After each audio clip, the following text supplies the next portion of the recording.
టీఆర్ఎస్లో వెళ్ళే ప్రయత్నాలు చేశారు, బేరం కుదరక మానేశారు అనే ఆరోపణకి మీ సమాధానం? ఎవరు ఆరోపణ చేస్తుంది? ఇప్పుడు ఆరోపణ చేసిన వాళ్ళందరినీ పక్కన పెడదాం. నేను టీఆర్ఎస్ పార్టీలో చేరతానని అడిగాను అంటున్నారు కదా. కేసీఆర్ని, కేటీఆర్ని, హరీష్ రావుని, కవితని నలుగురు ఉన్నారు కదా, వాళ్ళ నలుగురిని చెప్పమానండి. డీకే అరుణ టీఆర్ఎస్ పార్టీలో చేరతానని మాకు చెప్పంపింది అని చెప్పమనండి. కృష్ణమ్మ రేపు పుష్కరాలు వస్తున్నాయి, కృష్ణానది పుష్కరాలు.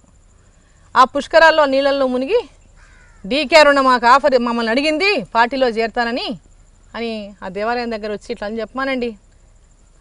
ఓకే, నిజమే డీకే అరుణ చెప్పినప్పుడు అప్పుడు ఆరోపించండి.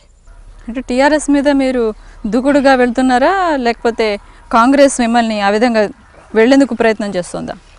ఇది పార్టీ ఆదేశము, సొంత తూగుడు అనేది ఉండదు.